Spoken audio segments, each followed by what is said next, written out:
So it is my pleasure, so we'll get started right away. It's my pleasure to introduce my friend and my colleague, Professor Ben Smith. Professor Ben Smith is one of the leading historians of modern Mexico, having published several books on everything from grassroots politics, violence, journalism, and Catholicism in our southern neighbor. He's currently on a Fulbright at UC San Diego, but he's also a professor of Latin American history at Warwick University in Coventry, England. So today, as part of Humanities Week, and thanks to the sponsorship of the School of Historical, Philosophical, and Religious Studies, Professor Smith will speak about his wonderful new book, The Dope, The Real History of the Mexican Drug Trade. It is a riveting, well-written book intended for multiple audiences, a bright example for how to research, write, and present public-facing scholarship on an urgent and timely subject, and he will not provide free drugs for everyone, so I'm sorry for that. So I'd like to present Professor Ben Smith. Cheers, guys. So half of you now leave, right? Okay. Yeah, my name's Benjamin Smith, and I'm going to be speaking about the book that I wrote really during the pandemic, but I've been working on for the last kind of 8 years or so. So it's basically a 100-year history of the mechanics of the Mexican drug trade, so how it got going in the 1910s, and how it transformed into the multi-billion-dollar industry and very violent industry that we see today.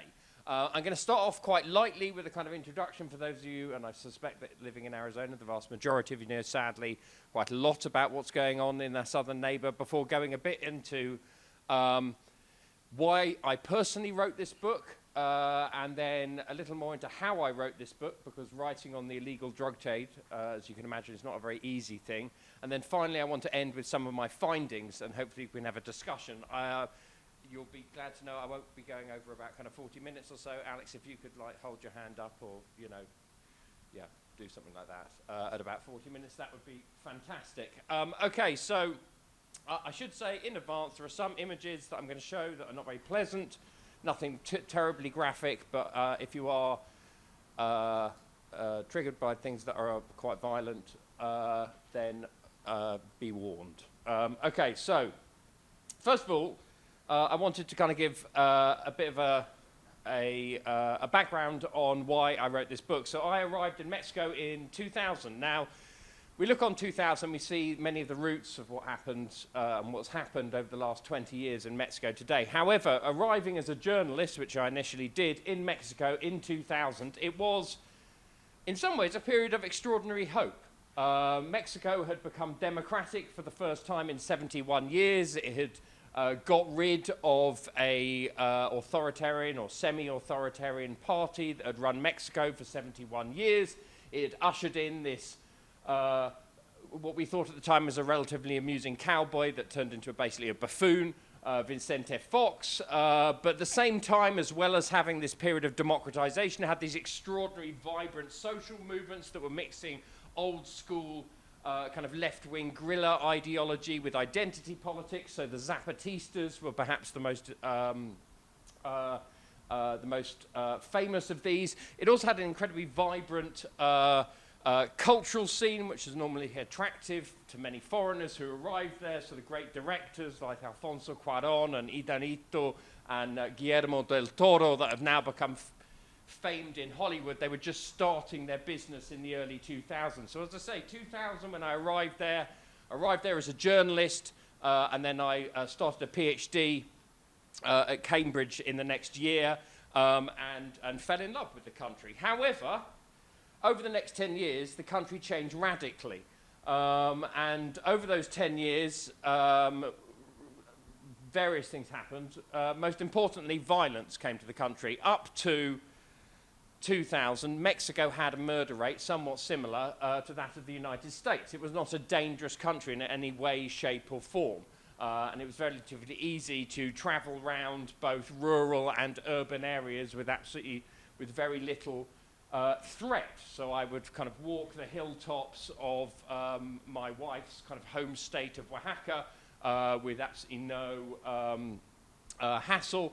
I could also walk over places in Mexico City or up in the border that are now virtual no-go zones. However, by 2010, things had changed. Mexico's murder rate had tripled. The hills that I used to walk on were now covered in opium poppies, and the president, Felipe Calderón, had sent an army of 55,000 people into rural and urban areas of Mexico to crack down on what he termed the cartel threat. Mexico then had radically changed. And I just want to give you a couple of figures to kind of illustrate this. This is basically a... on the right, you see murders. For those of you who don't know, we measure murders in murders per 100,000 citizens, okay? So UK, for example, has a murder rate of somewhere around 3 per 100,000 citizens. I think America has one. Is it 8, 9, 10? It is rising at the moment.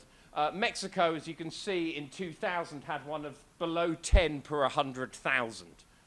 However, over the next 2 decades, it goes up to around 30 per 100,000. So the murder rate in Mexico, the chance of being murdered, tripled in a 10-year period, hitting a particular peak in the era of kind of 2010, 2011. Also, Mexican cities that up to that time had been relatively safe became some of the most dangerous in the world. Pretty much every year, people put out lists of the most dangerous cities in the world, and Mexico sadly now dominates them. This is one, I think, from 2020, the top 40 or so dangerous cities, and about half of them, the red ones, are from Mexico. Currently, to my knowledge, the most dangerous city in the world in terms of homicide rates is not even a border town or a place that they really produce drugs. It's a place called Zamora in Michoacan, which, yes, is a route for drug trafficking, but most importantly, it's a place where there's a lot of kidnapping and a lot of extortion. Mexico's then level of violence rose rapidly over that 20-year period. The other thing that happened, I think, perhaps is more noticeable and in some ways much more difficult to deal with, were the spate of massacres. This was not simply about corner shootings between small-scale drug gangs. It also involved both cartel and state-backed massacres. Perhaps the most famous of these, and the ones I suspect you've heard of, was the massacre of 43 students from the Teacher Training College of Ayotzinapa, who were murdered by a mixture of cartels, state cops, and the military in 2014. Most of their bodies have never been found. Still to this day, basically, the state, and particularly the military, is extremely reluctant to admit any guilt for this. However, the reason we know about Ayotzinapa is because they were not drug dealers. There have been plenty more massacres of people who were deemed dispensable, or drug traffickers, or people who were, in the parlance of Spanish, metido in the drug industry, who were killed, and frankly, no one gave a shit about. Also in 2014, 22 alleged drug dealers were shot dead by the military in a place called Tlatlaya. I think 2 minor, despite the fact they were ordered by a general to do this, only 2 soldiers were brought to trial, and only 1 remains in prison. To me, perhaps, I suppose, the most alarming of these massacres, and the one that gained, in some ways, the least publicity, was a place called Tatacuaro in Michoacan, which happened about 3 or 4 months after the Ayotzinapa massacre. So in about 2015, a group called the Cartel Jalisco knocked a helicopter out of the sky with an RPG. And in revenge, the military rounded up anyone they suspected in the area of being related to this Cartel Jalisco. They tortured them. They then let them out of the torture house, battered, bruised, and basically got a helicopter gunship and gunned all 42 of them down. And never been investigated, no one cares. These are simply kind of forgotten victims of this war. So I suppose this is the kind of general context in which I wrote the book, a Mexico that had changed, a Mexico that had developed from a place, as I say, of democratization, of powerful social movements, of powerful identity politics, to one in which people were becoming increasingly dispensable. However, beyond the kind of general structural reasons for producing this book, there were also kind of personal reasons that I want to talk about. Obviously, I'm a Brit, so I don't really want to talk about it too much, so I'm not embarrassed about it. However, I want to talk a little bit about certain personal incidents which did kind of drive me to feel that this book was necessary and feel that writing a popular book was necessary, right? That this was, in some ways, and this sounds quite pretentious, was too important for academia. So the first one was, like every British person, as soon as I arrived in Mexico, I went and found my favorite pub. Now this pub, as you can see here, La Farola, the lighthouse, is a kind of institution in the southern state of Oaxaca. Has anyone been to this? You've been to Oaxaca? You've been to La Farola? Okay, excellent. Right. Sadly, you can't go there anymore, and I will tell you the story why. So it's a fantastic cantina. I mean, it's right on the kind of southern bit of Oaxaca City. It's kind of right next to the market. Used to be a kind of wonderful place to hang out. It was owned by this guy I became very friendly with called Oliver Torres. It was famously, it'd been going for 100 years. It had all these pictures on the wall of famous authors, both British and American and Mexican, who had come and drunk there. And it became the kind of place I would hang out on a Friday and a Saturday night. However, in 2012, a cartel called the Zetas arrived in Oaxaca, and they went to every single bar in Oaxaca City, and they said, you either pay us extortion money or we whack you. And my friend Oliver refused, and he was dead the next day. And the cantina, the pub, has never been opened since. It's still closed, a kind of memorial to these very difficult years. I suppose the second thing that happened is around 2008, 2009, I spent a couple of years writing a spectacularly boring history of religion. Alex is laughing because he hasn't read it, because no one has. Anyway, I spent I wrote a very, very boring book on kind of local religion in an area of northwestern Oaxaca where my wife comes from, called the Mixteca, and I spent a long time kind of walking over the hills and finding both small churches and small shrines and small places where people still worshipped, kind of apparitions and the like, linked to the kind of local form of Catholicism. By the time I returned there in 2013, 2014, the places that I'd worked were basically ungoable. And when I arrived there, basically the priests, the people related to the church said, don't go up there. If you go up there, somebody's just going to stick a gun in your face. What? And I was like, why? Basically because they're either growing marijuana, but mostly now they're growing opium poppies. So places which had been either dry or covered in corn were now red or pink or orange, covered with these poppy flowers, from which you got opium and then morphine and then heroin. So I suppose that was a real shock. It struck me that this, again, very peaceful area of Mexico that I'd spent 2, 3, 4 years in, that my wife's family had grown up in, had now become basically a no-go area outside certain urban centres. The final thing that really pushed me, and I suppose the thing that pushed me and made me feel that this was a very immediately important book, was not simply my own kind of personal experiences, but rather, in 2014, a group of lawyers approached me from the United States. And this group of lawyers dealt specifically with people who were applying for asylum. And previously, they dealt with people from dozens of different countries, whether they be the Middle East, basically anywhere that America had invaded. So the Middle East, Central America, South America. So they dealt with people from all over, the Caribbean a lot.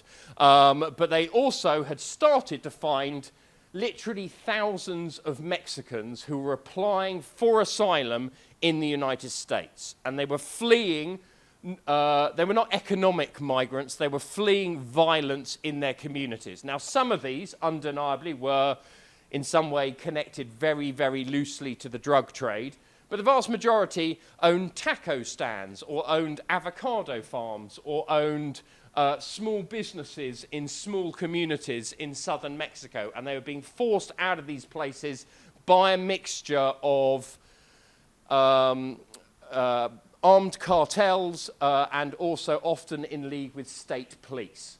So this became to me a kind of, and I started basically working on behalf of these lawyers, defending these people who wanted asylum in the United States. So that was something that, and frankly, there wasn't that huge amounts of information about what was going on in these areas. There is now, fortunately, lots more people who are working on this kind of thing, but I felt this was something of immediate import to do.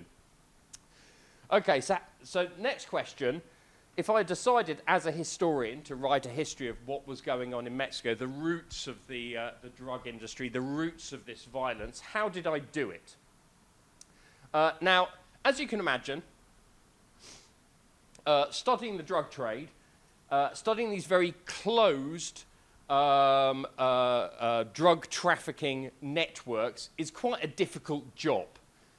They tend to be quite quiet, they tend to be quite silent.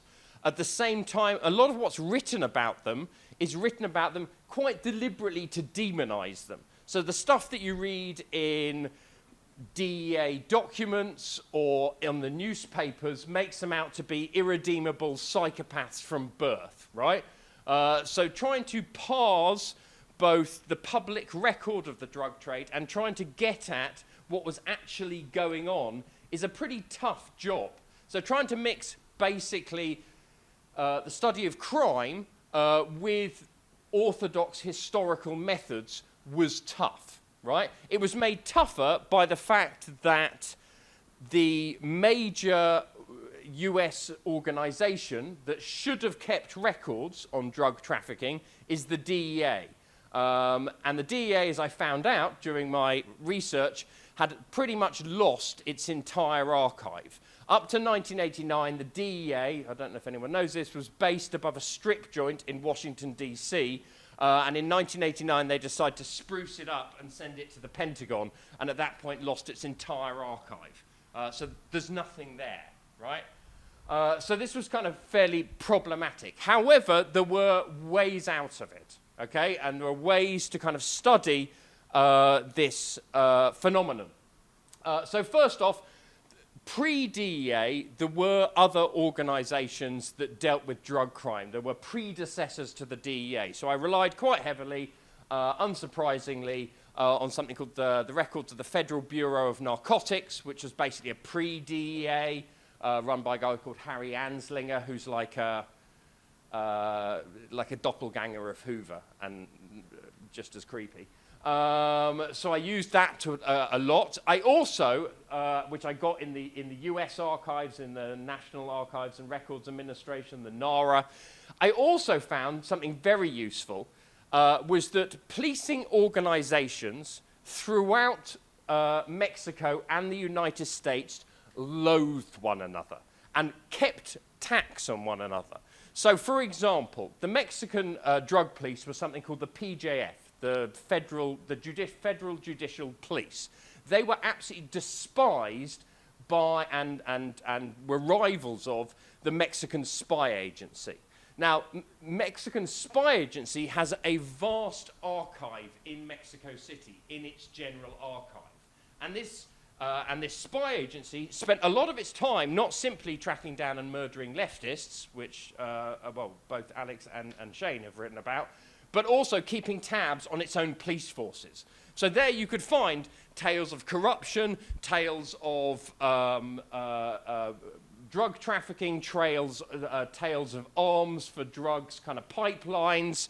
So there was a real, so finding these organizations that were rivals within the Mexican or within the US government was really helpful. Another thing, the CIA clearly loathed the DEA for various reasons, and as a result wrote quite honest reports about it. So did the FBI. The FBI, up to the late 1980s, was a serious rival of the DEA and loathed it, and again would write serious reports about the DEA and its mismanagement of the drug war. Okay, so those were, I suppose, the most orthodox archives. What do you do when you study something? You go to the big national archives. But there were some kind of new discoveries, and two of them I wanted to kind of bring out. One, because I know I'm here in Arizona, and secondly, the other one, just because I thought it might be useful to people. So first off, what did I find in Arizona? Well, so Arizona, and some of you may know this, in 1976, an Arizona journalist, a guy called Dan Boles, and please, I apologize for my pronunciation if it's wrong, he turned on his car ignition, and blew up. Basically, the mafia had stuck a bomb under his car. Because he had been investigating the links between political families in Arizona, high-up political families, including the Goldwater family, the mafia that had been driven out of New York, and new generation of Mexican drug traffickers. And that's what he had been looking at, and he'd been killed for it. Over the next 6 months, 40 journalists from around the United States, from New York and Chicago and San Francisco, descended on Arizona and basically started a group of investigative journalists which were going to continue Boles's work. What they found, frankly, was extraordinary. They found links between judges, judiciary, sheriffs, senators. They found senators that were bringing in huge yachts over the border full of cocaine, getting caught by the DEA, and then getting the head of the DEA to let them off, right? They found this extraordinary stuff, and they meant to publish it. However, somewhat unsurprisingly, every single newspaper in America refused to publish it, either thinking it was a provincial story, it was in Arizona, who gives a fuck, or that it was basically the kind of thing you got sued for. So basically this stuff was untouched. And I managed to track down, having found out that this had happened, I managed to track down 150 boxes of the Arizona Investigative Archives, not in Arizona, so don't get too excited, but rather in Missouri, where some Arizona journalist died, apparently. And there it had, as I say, thousands of interviews of these journalists with politicians, with whistleblowing cops, with whistleblowing DEA agents, with whistleblowing customs agents, with drug traffickers who would say, yeah, we're paying that customs officer and that customs officer to get the drugs over the border. So I found this extraordinary kind of archive of what was going on between about 1960 and 1976, 77, in this area of the United States, but also covering New Mexico, Texas, and California as well. So that was a really big discovery. And you see a little part of it here. The other big discovery, or the other really useful discovery, and this is a bit more nerdy, so, you know, Mexicanists, pay attention. There is something in Mexico called the Casa de la Cultura Jurídica. Mexican historians have not, up to this point, for the 20th century at least, used judicial archives, partly because they have not been well organized and no one knows really where they were. However, over the last decade, the Mexican government and the Mexican judiciary have organized pretty much every federal judicial case into proper archives, and they are scattered in every state in Mexico has a Casa de la Cultura Jurídica, and it has every single drug prosecution is stored in these archives, right? So if you want to find out who was smuggling drugs in Tijuana in 1943, you can go to this archive and find literally hundreds of basically judicial files on these people. However, perhaps more than that, the local Casas Jurídicas only went up to 1950. However, after 1950, does anyone here come from Toluca? Anyone here have a close relation who comes from Toluca? Toluca's a massive shithole west of Mexico City. I can now say that. And it has this vast warehouse full of every single judicial file post-1950. You want to find the judicial file on Chapo in 2002, go to Toluca. If you want to find Caro Quintero's file for when he was arrested in 1985 for allegedly killing Enrique Camarena, go to Toluca, right? All of these, there is a vast collection of judicial documents related to the drug industry in these archives. Now, these are problematic to read, undeniably, right? The vast majority were extracted through torture. I have absolutely no doubt. But in a way, that was one of the revelations I found, was quite how prevalent torture was in the extraction of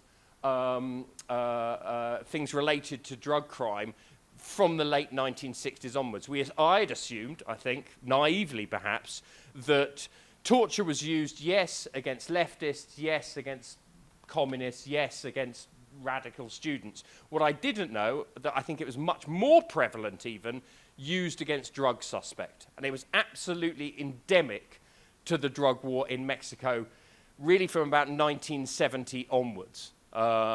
Thousands upon thousands of people were waterboarded, electrocuted, beaten, basically to fit them up for normally fairly minor drug crimes.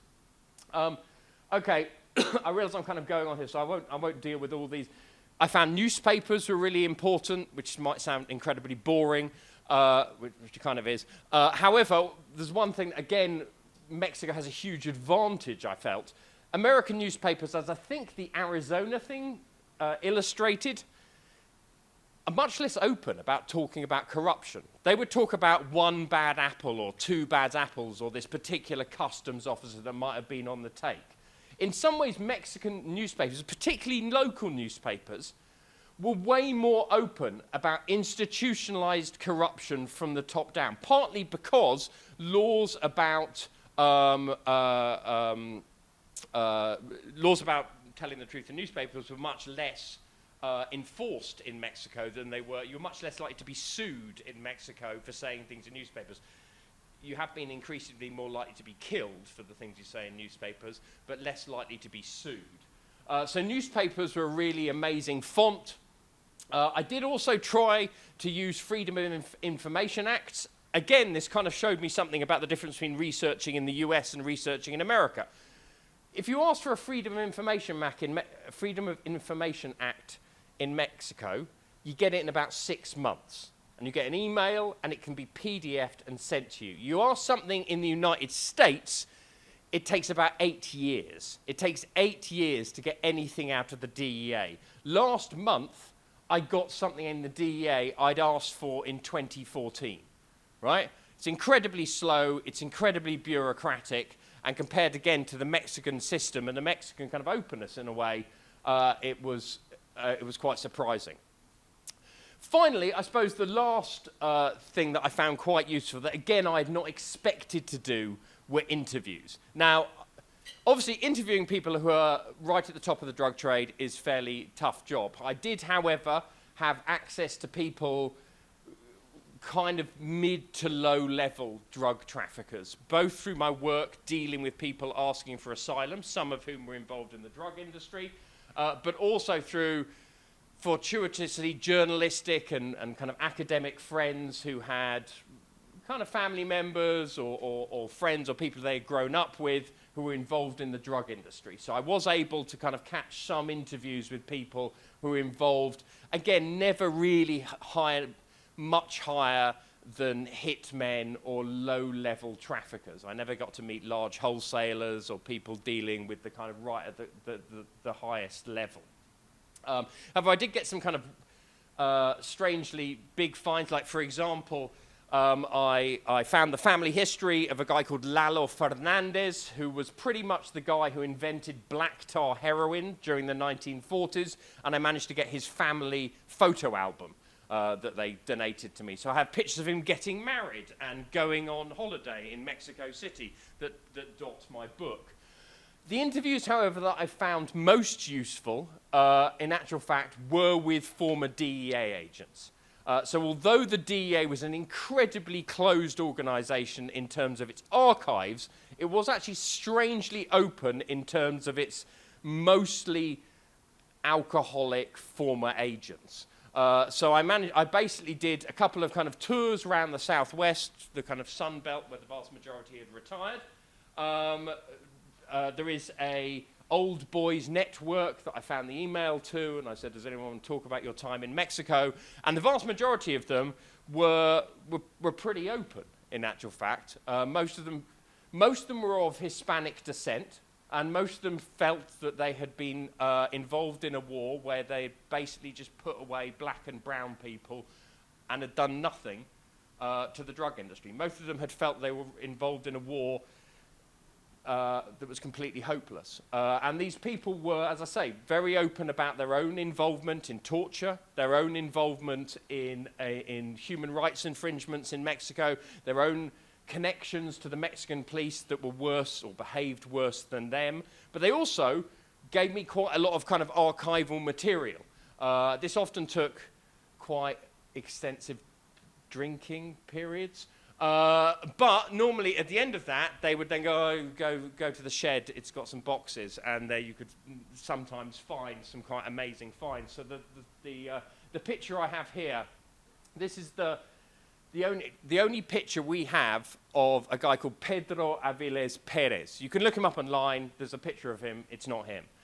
He is allegedly, famously, the godfather of the Mexican drug trade. During the 1960s and 1970s, he's the guy who starts to wholesale massive amounts of marijuana and heroin to the United States. He's really, really important. In 1978, the Americans want him so bad that they basically put a bounty on his head. They say, if anyone kills him, we'll give you $10,000. And a Mexican police officer captures him and 15 other people going to a party, including 5 teenage girls, and puts an exploding bullet in each one of their heads.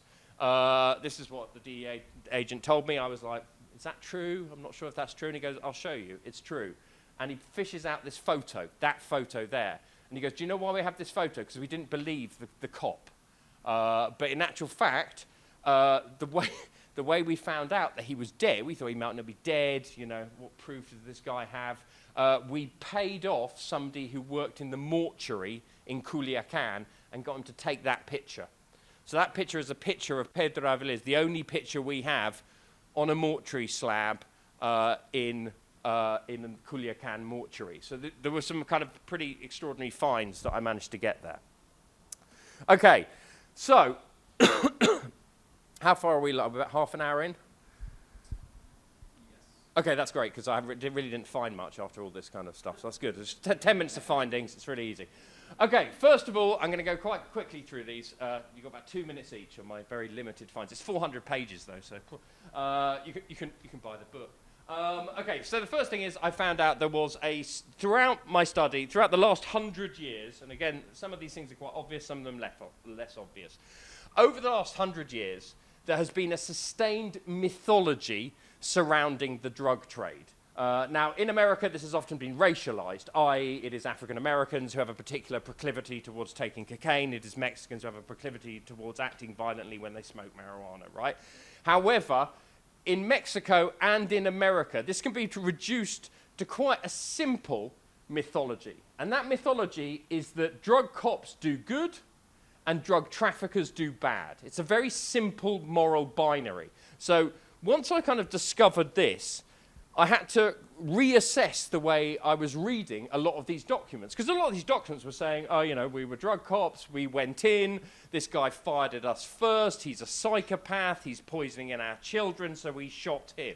However, I realized that a lot of these documents were written within the kind of language of that mythology. So it was very important when reading these documents to try and triangulate them with other documents. So, for example, there's a huge massacre of alleged drug traffickers in a place called Santiago de los Caballos, kind of north of, in the mountains outside Culiacan, where allegedly the military went in there in 1976 and everyone opened fire and 20 people were killed, right? Despite this, no soldier was killed, which made me slightly dubious about their account. And then I went up there and they said, we were having a fiesta and they literally just opened fire on us and killed kids, and they showed me, like, you know, gravestones of kids and women who had been killed in this same massacre, right? So this is, you had to be very careful about how to parse this mythology. The second thing that I found, and again, this is not terribly original. The entire Mexican drug trade would not exist without US demand. Again, it's hardly original. However, I tried to, like a good kind of economic historian, to try and create a model for this. Now, I noticed the World Bank or the IMF don't do these kind of models, so I did it for them. I worked out how much drugs you had to grow in Mexico to make an annual wage, right? And I found out that from about 1980 to 2010, all you had to grow per year, if you could sell it on the American streets, was a window box full of opium poppies or a single marijuana plant. And with that, you can make the same money as it took to drive a cab for a year, right? So that was one of the things that, and again, you see the Mexican drug trade adapts incredibly swiftly to US demand. I mean, it's been really obvious over the last 20 years, right? So America has now legalized weed, so the Mexicans move out of weed, they move into opium. However, at that point, they find out you can get a much more powerful form of opium, or form of opiate, fentanyl. The Chinese are exporting that into Mexico, so the Mexicans take that over, and now they think there's something like 75 to 80% of all the fentanyl that people are overdosing in in the United States, is being transported through Mexico, right? So they move incredibly swiftly in league with US demands, and that is what shapes the Mexican drug trade all the time. Okay, the final couple of things. Well, first off, one of the myths that is encased in this idea of a moral binary is that the fundamental problem with the war on drugs is not the concept of the war on drugs, it is the corruption of the Mexican state. The reason it doesn't work is because cops get paid off, right? Or governors get paid off, right? That's the ultimate idea, okay? But I found this idea of corruption somewhat problematic. And the more I looked at the historical sources, the more I found it didn't really work like corruption, or at least the orthodox political science idea of corruption. So according to political science, corruption is taking public money, your taxes, and using it for private gain. Think, I don't know, the UK government. No, sorry. Think, I mean, the most famous, cop decides to, politician gets money to make a bridge, doesn't build the bridge, goes and buys himself a Lamborghini and a house for his, second wife or something like that, right? That's the kind of classic idea of corruption. But that's not what drug corruption's about, right? In drug corruption, cops are approaching drug traffickers, and they're saying, you pay me a slice of your profits, and I will take that money, and yes, sometimes I might buy a Lamborghini, but often I will actually use that for certain social services. So what I found out that in Mexico, up to the 1950s, governors were basically getting cops to shake down drug traffickers, get money, and use at least some of that money to pay for schools, to pay for roads, and to pay for hospitals, right? So this was much less corruption and more what I term, and this comes from the criminology literature, a protection racket. They would protect drug traffickers for a slice of their profits that they would then use basically to build the state. Now, post-1950, no doubt this changes, okay? Post-1950, it's less schools, it's less roads, it's less hospitals, and it's more guns and trucks and uniforms for the army and the police who are killing leftists. However, it's still building the state. It's building a particularly unpleasant part of the state. But again, I'm not sure that it's useful to term it corruption, right? So that was one of my kind of discoveries. And it also led me to understand quite what happened to Mexico in the late 90s and early 2000s that has now made it so violent today. What the cartels have done is not so much just become more powerful, right, or more moneyed, okay? What they have done is take over the protection rackets that the state used to run. So up to the 1990s, it was local cops who would go round and they would find the local drug trafficker, the local brothel owner, the local person who pirated DVDs, and they'd shake them down for money, right? And if you didn't give them the money, they'd beat you up, and if you didn't give them money a second time, they'd put you in prison, right? However, starting in the 1990s, organized crime groups start to take over those protection rackets. So suddenly, it's cartel hitmen who are approaching those minor criminals, the drug traffickers, the brothel owners, the DVD pirates, and they're approaching them and saying, if you don't pay us, we'll kill you. And if you don't pay them, they won't stick you in jail, or won't beat you up, they'll just put a bullet in your head. And so I was talking to the head of the FBI in Ciudad Juarez in 1999, and he said that he realized, I mean, it was quite a, it was a really kind of radical shift. So he, a cartel hitman, basically walked into the FBI office in El Paso and said, "You've got to see this. I don't know what I'm doing." He had a religious conversion, and he was feeling deeply repentant. And he and the FBI agent and a few other agents basically found a mass grave of 50 people.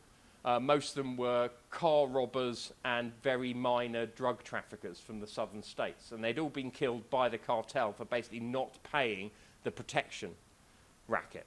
Okay?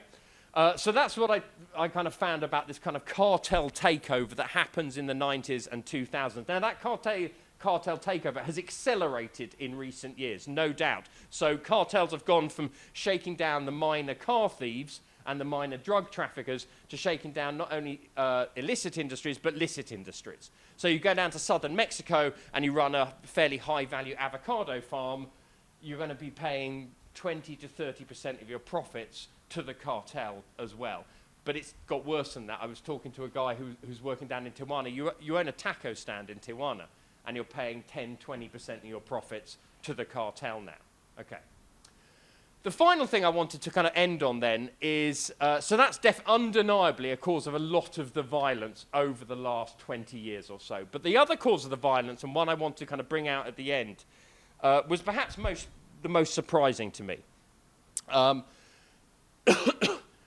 It is very, very difficult to police and take down drug trafficking organizations because they are effectively closed units, closed networks, normally based on links of trust built on family, on friendship, or growing up in the same neighborhood, right? They're very, very difficult to penetrate. At the same time, there is no actual victim of drug crime, right?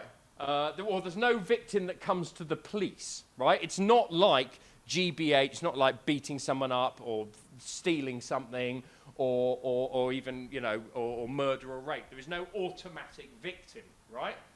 You don't have a heroin addict going into a police station going, "I've got this really shit heroin, it was a bit overpriced, it's not very good quality," right? You don't get that, okay? So how do you penetrate these closed networks? Well, effectively, the Mexican and the US police came up with an idea since the 1970s, is you've got to find somebody in that network, you've got to do them for a minor crime or set them up for a minor crime, and then you've got to make them an informant, and they've got to rat out everyone else, okay? So that's the standard procedure of the DEA or the federal cops in Mexico. But it is unbelievably destructive because it breaks down all the bonds of trust within that network. So suddenly you've got people who are ratting out their former friends, their former family members, because they are working as informants for the DEA. So this basically split, the DEA and the Mexican authorities deliberately split these networks against one another. So often what we see from our position in the United States, and we look down and we see, oh, those cartels are fighting against one another.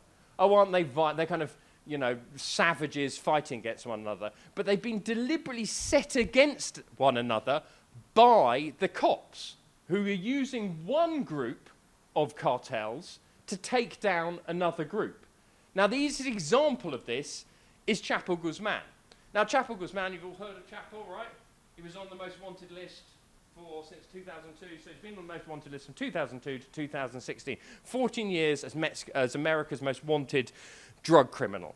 right? He was also, for that entire 14 years, a DEA informant, right? So he was being paid by the DEA to rat out other cartels. Now, some of these he wasn't terribly friendly with, so he happily ratted out the Arellano Felix cartel in Tijuana. He happily ratted out the Juarez cartel in 2009. But then they pushed him harder. They were like, well, you're going to go to jail, and we're going to take away your family's money. So who does he rat out? He rats out his own cousins, the Beltran Levers. Now, what does that cause? A massive split in the Sinaloa cartel. Between 2008 and 2012, murders in Mexico went through the roof. And the reason is because two sides of the Sinaloa cartel were being played off against one another by the DEA and the Mexican cops.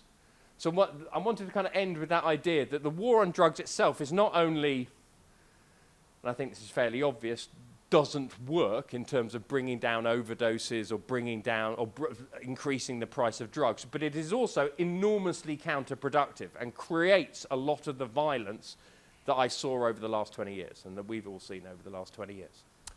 Thank you. Can I drop the mic? I won't drop the mic. Cheers, mate. I'll take questions. yeah, please go ahead. So yeah, ask about anything really. Well, I mean, within reason. Oh, would you like to hand this around? Is that all right? Are there any questions? Oh, okay. In which case, I'll ignore your questions. I can say anything. I'll pretend that questions exist. Hello. Yes. Go ahead. I've heard that, in America, money equals power. But I've heard that in Mexico, like how violent you are is what really kind of gives you the status of being powerful. Is that true?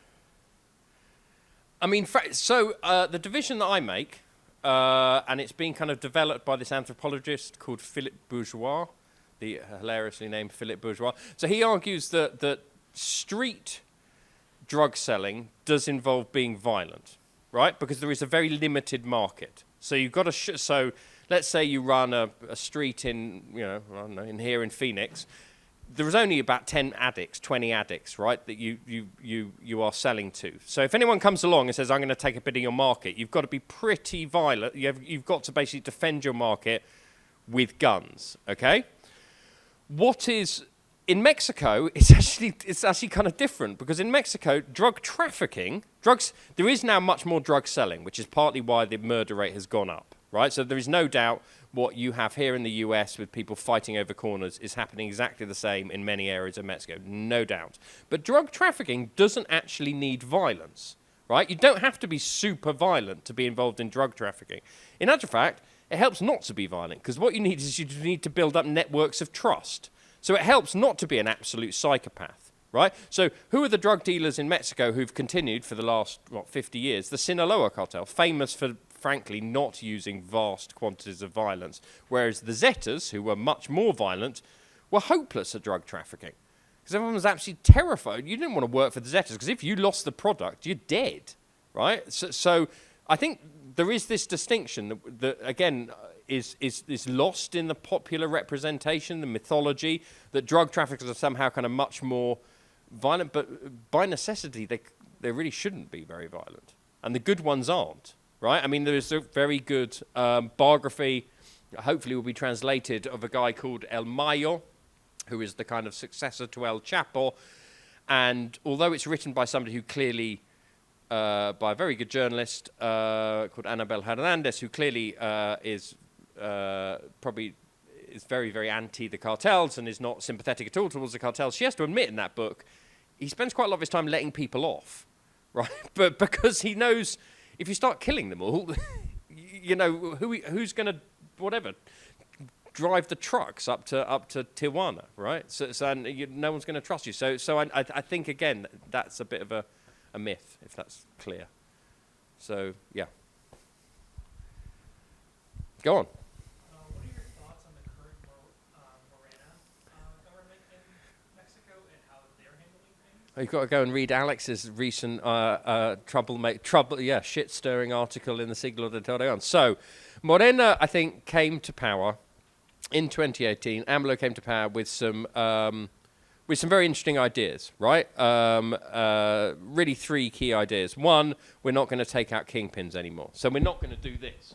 We're not going to just go and try and divide cartels against one another, because this is counterproductive, right? Two, frankly, we're not really going to go after drug production. So we're not going to send the army up into the hills to go and burn opium poppies, right? Now, three, he also then said we're going to employ this idea of abrazos no balazos, which means hugs, not bullets. So, i.e., we're going to offer social services for the vast majority of violence in Mexico, as in any country, is created by young men between the ages of 16 and 30, right? So we're going to offer them educational and work opportunities, okay? So how has that plan gone? Well, the work and education opportunities, some of them have arrived, but he's been massively undercut by the pandemic and by a sinking Mexican economy, so that's been problematic. The not going after kingpins has kind of worked, and there have not been these kind of big set-piece battles between the cartels like we had during the 2000s and 2010s. That is quite a good thing that he's done. One of the problems is, however, that he seems to be increasingly in league with the military, which it also kind of goes against because the military are just very bad at abrazos but quite good at balazos. I mean, and this is a huge question, is why, having been against a very, very anti-militarization for a long period of his political career, why he has become so close to the military over the last 4 or 5 years. I mean, there are multiple theories, none of which seem terribly clear to me. I mean, his argument, if you want to know what his would be, the military we have a citizen military. This is actually just an armed version of the population, effectively. But we know that's not true. We know the military in Mexico is relatively autonomous and also pretty terrifying. But I mean, the militarization, so not only do you have military checkpoints over huge swathes of the country, they now run really dodgy things like customs, which previously have been run by bits of the federal government, is now run by the military. I mean, and over the last 2 weeks, and Alex and I were just talking about that, has anyone heard of this thing, Guacamaya leaks? A few people, if you're interested in Mexico, but in the US it's had almost no play whatsoever. It's massive. 2 weeks ago, a very odd group of, an unknown group of eco-feminists called Guacamaya hacked 6 terabytes of Mexican military emails that you can literally just log on. This is why I can't actually use my computer, because I think it might have spyware in it, and it might have destroyed my computer. But you can log on, and you can basically go through the emails of the last 6 years of the Mexican military. So they found stuff like the Mexican military selling literally baskets of grenades out of the main Mexican military, basically out of the Pentagon of Mexico. I mean, it's absolutely mind-blowing, some of the stuff they found, which obviously doesn't make the current Morena administration look very good. We've trusted the military. They're so much less corrupt than the federal cops. Oops. I mean, it's up and down. It's mixed. But the other thing, to bear in mind is there is so little balanced. Not dissimilar to the UK or the US. There's so little balanced stuff written about Morena. It's so polarized, Mexico now. So you're either for AMLO or you're against AMLO, and there seems to be no way in between. So that's a good question. Hello. Hello. Well, I just bought your book. I haven't read it yet. My job is done. I can leave now, yeah? Right, okay. Yeah. Well, I expect to see a lot of, interplay between the U.S. and Mexico regarding the drug trafficking business. You already said that this problem couldn't be understood without the demand side, which is the United States. But I have 2 quick questions. Mm-hmm. First is that what kind of other interplays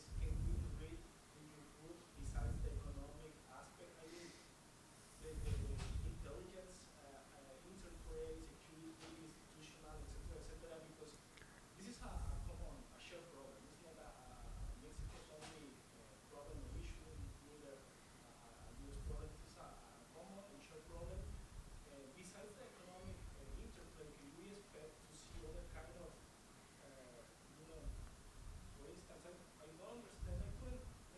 I cannot imagine how the drugs made its way into the United States without American complicity, right? So that the story is like goes.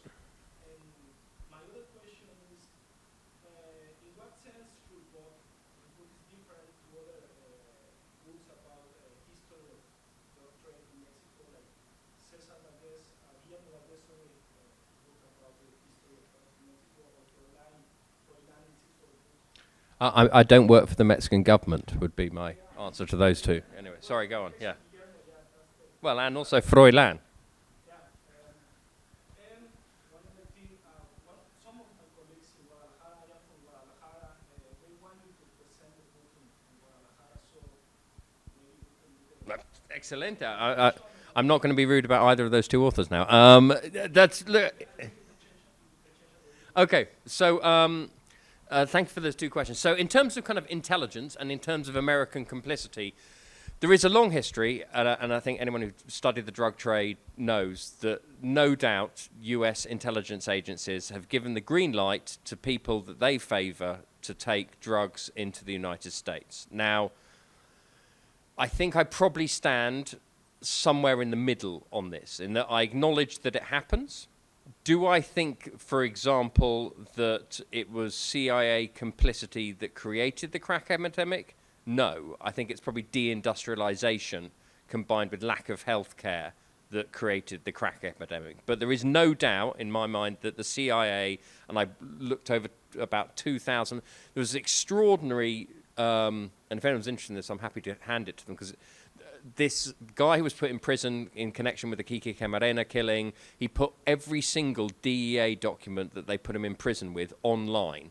And then he's recently taken them down, so they don't exist. But I went through all 2,500 pages of documents, and it seems pretty clear to me that the CIA at least knew what was going on. However, the idea that the CIA was driving the cocaine industry, that was deliberately pushing the cocaine industry, I think that is perhaps pushing it too far. The second thing I will say is a lot of the stuff that I'm sure you've read, Esquivel's book about Caro Quintero and the CIA, most of that comes from a guy who I actually pictured up here. You can see him. And I think the picture of him can give you a measure of the man. That's him. Hector Perez. He's a fucking lunatic. And he basically, I'll be very happy to go into the intricacies of why he's absolutely full of nonsense. But he basically forced a bunch of people to become witnesses against people he wanted to put away, and strung this totally over-the-top narrative about CIA complicity, which touched, like all good conspiracy theories, touched on the truth but went too far. So I think in terms of intelligence, I'm somewhere kind of in the middle. In terms of American corruption, you see, this is what I think in a way the CIA thing is a bit of a red herring, right? What is key is customs. You're absolutely right. I mean, this has really struck me, I think, during the 1970s. So during the 1970s, Mexico had 300 federal cops meant to go after drugs, right? And they couldn't find the 90% of the drugs that the US were taking. No shit. Whereas America had a hugely inflated DEA, which was 3,000 people. It had 2,500 customs officers on the border, and it couldn't find any of the stuff going through, right? And I can tell you what part of it was because it's very difficult to control that large border, but also because there was really, really widespread corruption within US institutions. Now, how much that exists to this day, how much the kind of ICE and customs and the DEA are riven by corruption, I think it's difficult to tell. One thing that I think they've all done is basically, rather than funding themselves by directly shaking down drug traffickers, now, if they catch a drug traffickers, they can confiscate the car, the home, the drugs, sell the drugs, whatever. They can confiscate the car and home. So they can basically, I think the DEA gets half its funding from basically arresting drug traffickers and then taking their properties and flogging it, right? So I think that probably has actually reduced corruption a bit, but but because it's basically legalized drug protection rackets, right? It's made them oh, it's fine now because you can do that. I mean, I know in Arizona it's particularly popular, right? I mean, are you going to ask about Joe Arpaio? He turns up in the book. Do you know Joe Arpaio was the DEA's first man in Mexico? Well, he was BNDD. Yeah, he was. There's an some guy again. I mean, these institutions are full of these really, really vitriolic personal vendettas, and one guy really hated Joe Arpaio, and so he dropped me a grand jury investigation, which you're not meant to see, and it had like a 20-page description of what Arpaio was doing down in Mexico. Torture, thieving, letting people be killed. I mean, just the stuff is mind-blowing. I'm happy to send you that if you want. But they were they were very, very worried about publishing that in the US because they thought I might get sued. But you can read it actually. I gave it to Carlos Perez Ricard, whose book about the DA came out, and there are no rules like that in Mexico, so he put it all in his book, so it's fine. Yeah. Sorry. Yeah, cool. I'll happily send it to you. Go and email Alex, and I will happily send you a grand jury trial. I'm not sure entirely illicitly. In terms of why it's different, I would say I made a big effort to make this as popular as possible. So what it has attempted to do is there is a tendency, Annabel Hernandez's work, I think, being the most grievous example of this, and a lot of this stuff, is to obsess about names and continually think, oh, this person's corrupt, and that person's corrupt, and that person's corrupt. So A, I'm not so interested in just calling out people for being corrupt, because I think it's useless. And B, I'm trying to, attempting at least to kind of stand back and see the kind of big structural changes in the drug trade and the big structural changes in the relationship between the state and the drug trade. So it's much less pointing fingers at people about being bad. I also think it's just much less moralistic. I think there's a tendency in a lot of this stuff to be kind of moralistic about it. Freudian stuff actually is much less moralistic, to be fair. So that is better, yeah. Any other questions that are not? Go on. Hi. My name is Raul Quintero. I am from Culiacán, Sinaloa. Oh, right, okay. Okay. You describe perfectly the problem of drugs between Mexico and the USA. Okay. To your point of view, what is the possible solution about this problem?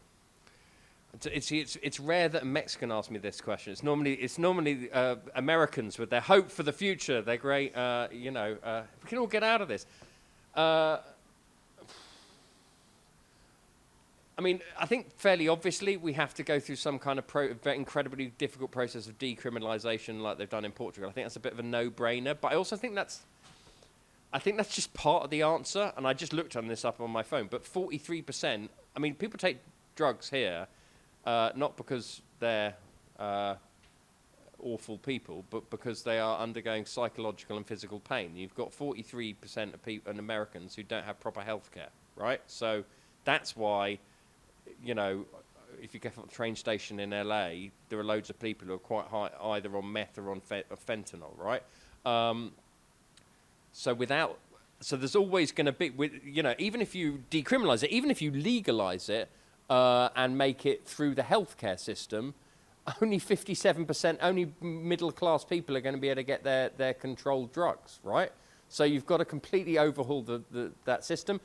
You might have to start giving out drugs for free, right? I mean, that's a natural fact. In Mexico, in the 1940s, that is what one psychologist came up with. He said the way to undercut illegal drug trafficking is not simply to decriminalize it. You've got to have a state monopoly, which basically gives it away for free. No one wants to be a drug addict, right? No one wakes up in the morning and wants to be a drug addict. The vast majority are doing it because they are suffering quite deep pain that they would happily medicate if they were middle class with other forms of narcotics. So I think, so that's one. That's my answer to the drug trade, if you want that. My answer to the violence in Mexico and the fact that these cartel groups have started to cannibalize bits of the state and are basically taking over not in Sinaloa. Sinaloa is kind of sensible, but in places like Tamaulipas or Veracruz or even I was down in Oaxaca, they're taking over great big tax collecting parts of the state. So there are people in Guanajuato, there are businessmen who are saying, why am I paying state tax when you're not protecting me and I'm paying 20% to a cartel, right? How you stop that, I think is really difficult. I think it's really, really, really tough. I think that Mexico has been, I think you've basically got to create an organization somewhere like, and it's not going to be popular probably in Arizona particularly, something like the IRS, which is incredibly, that has to basically tax Mexicans harder, and particularly rich Mexicans harder, and then use that in order to basically create security organizations which stop that kind of predatory protection racket. It's not very, but tax people and give people health care. That's my solution. There we are. It's a very European solution, isn't it? So boring. Sorry. I was just wondering if you could talk more about the how to write drugs. So your reasons for popular history versus academic historian. I'm glad. Thank you. But then also the sprawling number of sources that you went over. Like how do you bring that into a narrative? So that's quite good. So first of all, I felt this was the kind of book that I didn't want to get lost in a kind of CUP, OUP kind of academic. One of my fundamental problems, and one of the reasons I didn't go with an academic publisher, is I found getting an academic publisher recently an absolute nightmare. I find it really, really difficult because academic publishers simply think, are US universities classes going to have to buy copies of this book, right? And because I'm a Brit and my students don't have to buy a copy of any book that I publish, no one wants to publish me. So I found it really difficult to get a CUP or an OUP thing. So first of all, it came out of complete, I can't publish any of this. So, secondly, however, I did think it was an important thing to publish publicly, and so first thing I did is I read an enormous quantity of crime fiction. So a lot of like James Elroy and Chandler and Dashiell Hammett and stuff like that. So I attempted to kind of in some way mesh my kind of historical narrative with these kind of short sentences, biting, kind of, cut out all the adjectives, all this kind of stuff. So I attempted to, and it sounds really pretentious, but like kind of create a slightly different model for the writing of history that I found might be more accessible. I found out that I think it has been accessible, so it's being sold in W.H. Smith's in Heathrow Airport next to a biography of David Beckham and one of some weird member of the royal family. But at the same time, it's not been reviewed in any, and it got like nominated for an Edgar Prize, which is like a true crime prize. So I was hanging out with all these people who write like detective novels, but it's never really been reviewed in any serious intellectual thing. So there's a kind of problem to that.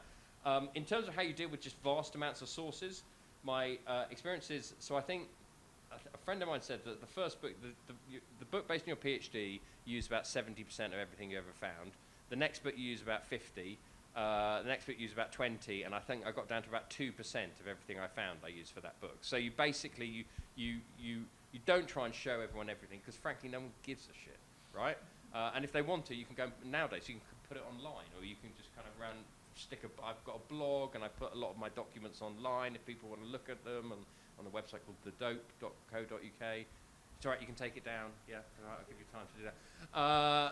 But I found out that in actual fact, just to tell the story of the protection racket, you just kind of need one example, right? And then you can put in a little note at the end. There are loads of these.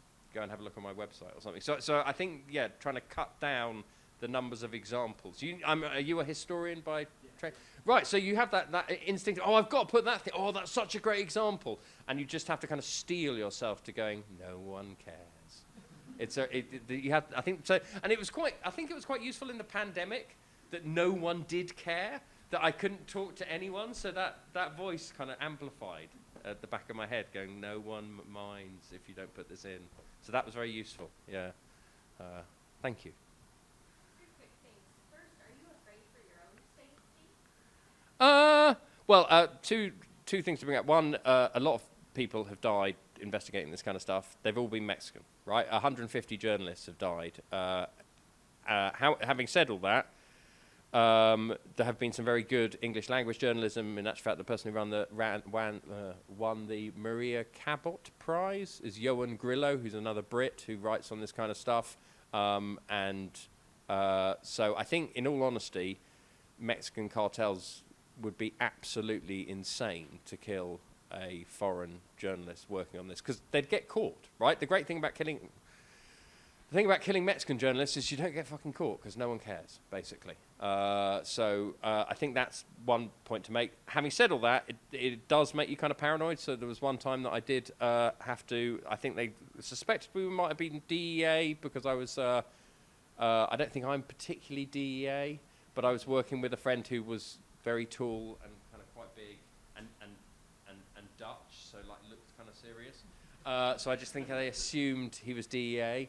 And so we had to do a runner out of Culiacan. But the one thing I did find, and I don't know if ASU has that, but Warwick University, they had two pieces of advice if you ever got in trouble. One, universities have armed response units who offered to helicopter me out, which I didn't take that up. And two, my journalist friend said, whatever you do, they have make sure, if anyone stops you, make sure they know you're an academic. So he was saying, if they stop you at any of these checkpoints or whatever, get your Warwick University card, which no Mexican can pronounce Warwick, and go, Warwick, academico.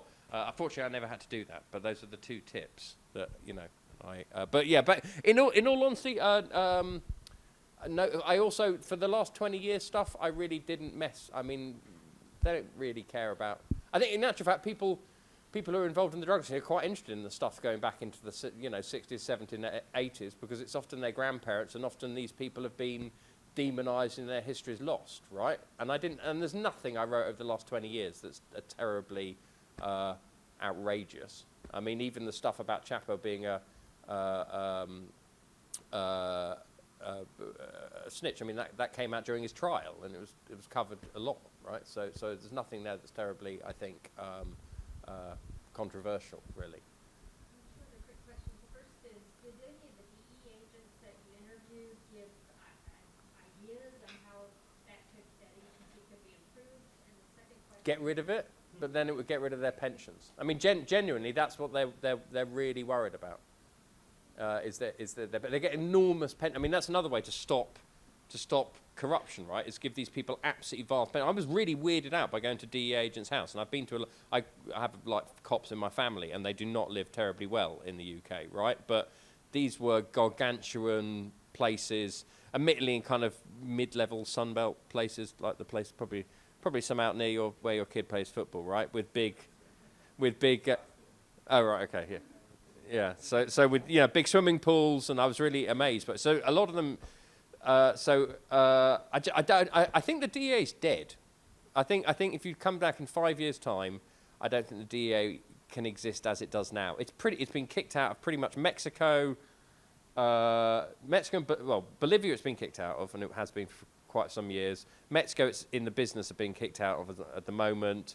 Peru and Ecuador have radically decreased the numbers of people. Colombia have, I think, put forward to kick it out. So, I mean, it's foreign.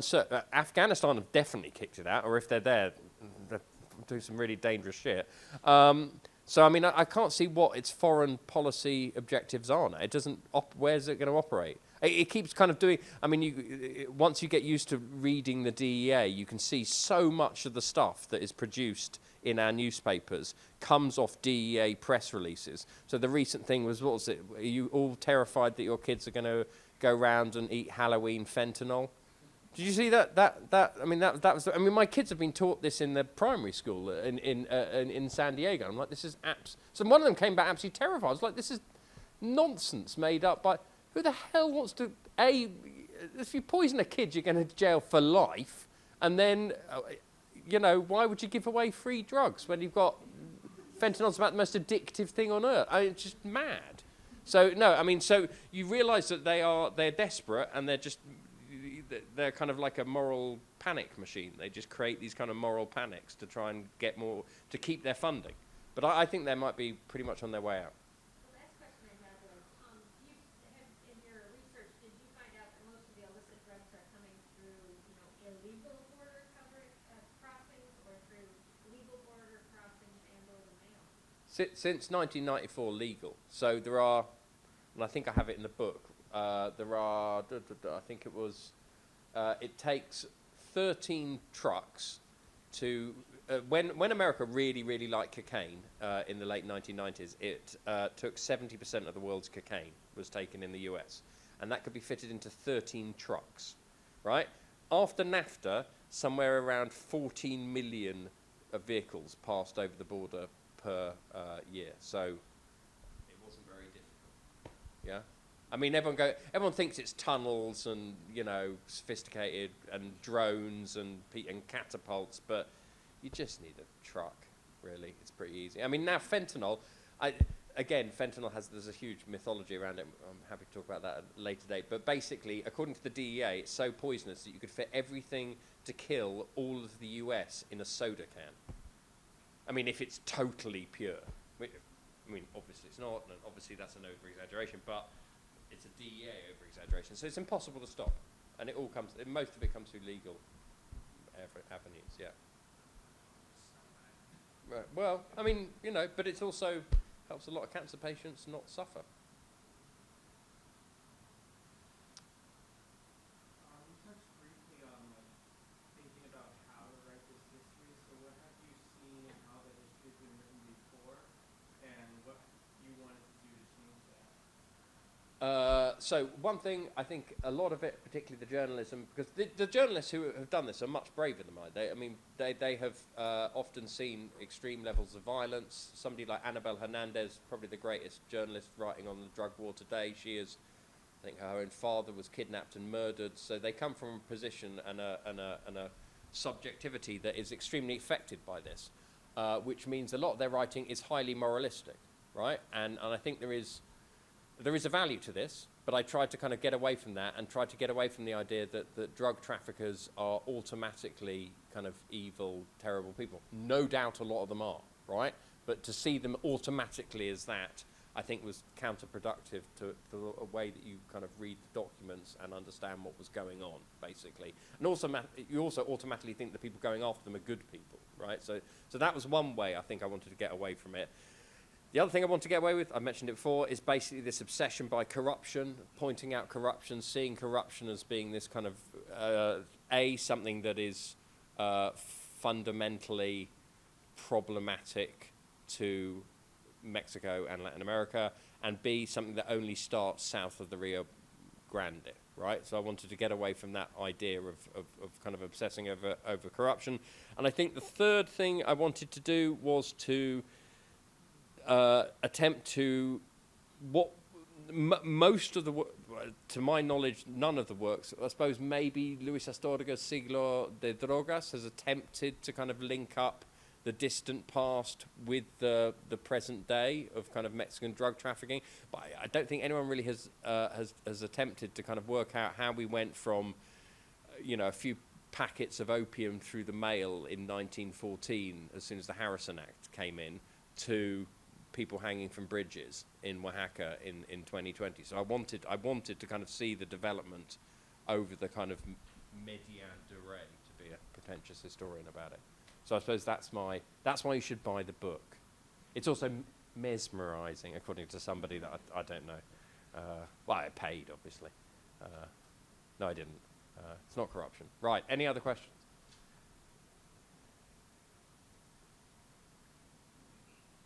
No? I'm really glad the Mexicanists have really piled in here with all their questions. Right, yeah, no, cool. Anyway, thank you very much. Yeah, okay.